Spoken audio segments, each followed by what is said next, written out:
Hi guys. Maybe you can tell I'm down at Corn Dogs on the Corner. You can see the tent there, also known as Church on the Corner, also known as all kinds of things on the corner. But I wanted to try to get my devotion done a little earlier today than I usually do. I'm struggling with time. And I drive to San Andres every morning, really early. It's still dark and the stars are out. And it's a beautiful time. It's kind of the time that I have to think and talk to God and pray and spend some time just in the quiet and like I say, talking to God. So the other morning I was driving and I started thinking about drought. So given how little rain we've had lately, if we lived in any other part of the country, we would be told we were in a drought. We're just told we live in California. This is what it's like, which is kind of true for those of us who've lived in California all of our lives. But it's been dry. It's been really, really dry, and we all know this, and we're concerned about fire danger.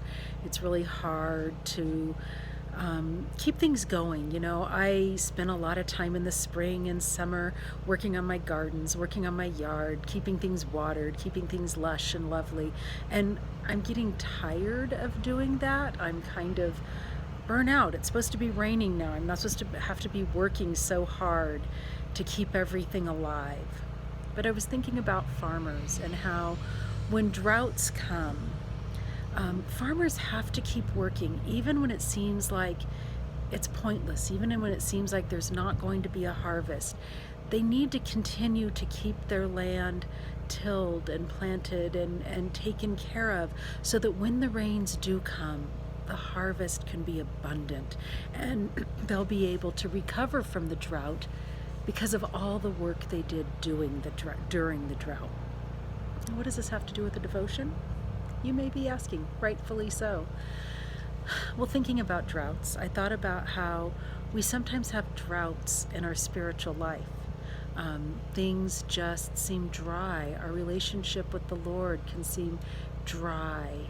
We don't feel like we're being refreshed. We're thirsty. And yet sometimes it can be hard to keep it up, to keep trudging forward.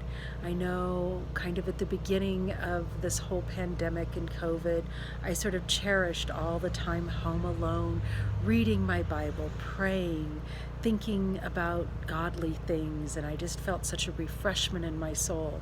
However, as time has gone on, it's become harder and harder to do this.